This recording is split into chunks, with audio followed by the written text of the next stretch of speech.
Hello guys, it's me Michaela aka The Crown Thief. Welcome back to my channel. Today we're going to be rating all of my natural hair products. These are things that just work for me, so take it with a grain of salt. First, we have the African Pride pre-shampoo. You use this before you even get in the shower to detangle your hair. It has a lot of good slip. Best way my tangle, so I'm gonna give this 10 out of 10. And now we're gonna be moving on to shampoos. First, we have the TGIN Moisture Rich Shampoo.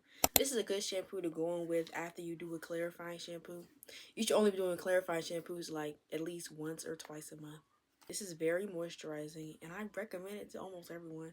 So I'll give it a 10 out of 10. Next, we have the Mielle Rosemary Mint Strengthening Shampoo. I use this as a clarifying shampoo because it does strip. It does strip your hair a lot. But it leaves my scalp with a tingling sensation. So I find that pretty interesting.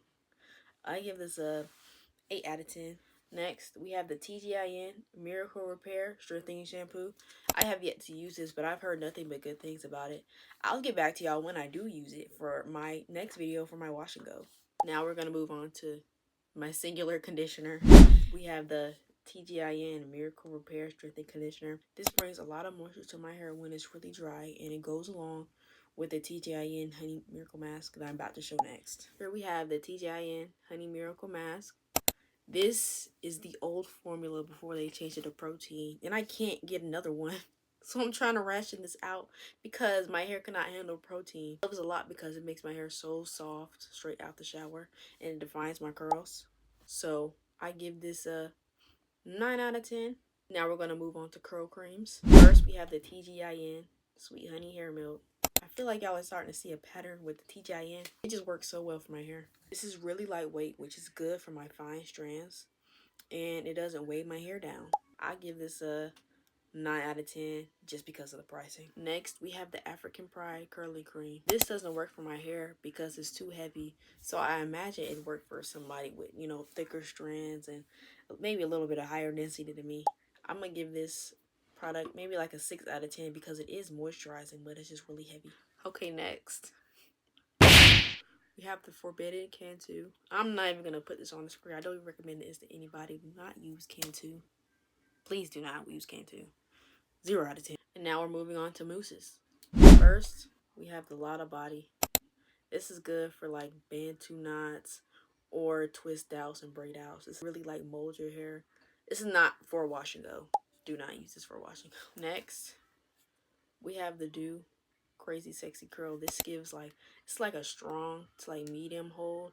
It really defines your curls. So if you like definition more than volume, I'd suggest this. I'll give this a 9 out of 10. Next, we have the Mousse Def Texture Foam by the Dew. I got the small one because I didn't really want to waste me or my grandma's money on the full bottle if I don't know what it's like yet. I would recommend Mousse Def to someone who prefers volume over definition, which I do. So I give this an 8 out of 10. Now we're going to be moving on to gels. First, I have the 808 Base Gel by the Dew. This is a botanical gel, meaning it's derived from plants and natural matter. That's why it's more expensive than Eco, because it's harder to make. This has a very strong hold, a little bit too strong for my liking, and it's also very sticky in the hair. I don't really like that. I would recommend it to someone with thicker hair who loves a more stronger hold. So I give this a 7 out of 10. Next, we have Pop Lock by the Dew. I use this on top of the 808 Base Gel, and it gives me a perfect hold. I also use it on top of foams, and it gives me like the perfect flexible hold that holds for like the entire week. So I'll give this product a 9 out of 10 because it just flakes really bad. Next, we have Ego. This is good for like slick backs and stuff like that, but for wash and goes or for like everyday use, it's a no because it has alcohol in it and it will dry out and break your hair off. I would not recommend this to somebody who's starting their natural hair journey. I'll give this a 5 out of 10. Next, we're gonna move on to oils. First, I have Blue Magic that all of our grandmothers and mothers use, but for my fine strands, it's just too heavy and it's sticky and it's super oily, and I don't like that, and it itches my scalp really bad, like it suffocates my scalp. So I would not recommend this to really anybody. I'll give this product maybe a 5 out of 10 just because it's a classic. Next we have the Mielle oil. I'll give this maybe like a 7 out of 10. It regrew my edges back after I got my braids snatched out. But I've had a new bottle since then. And now when I use it, it itches my scalp so badly. And it doesn't even give that tingling effect anymore. So I'd give this maybe like a 3. A 3. Next, we have castor oil. This is empty. This is heavy on my hair, but I like it because it makes my hair feel soft. So I'll give this maybe a 6 out of 10. Next, we have grapeseed oil. This is a really nice lightweight oil that goes well with my hair density and porosity. But it does have a lingering musty smell, but if you're willing to put up with that, then be my guest. I'll give this a 7 out of 10 because it works, but it stinks. I'm still growing my collection and I'm still trying and buying new things.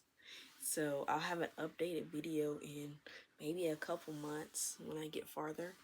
But that's all I have for today. Hope you guys have a good day. See you later.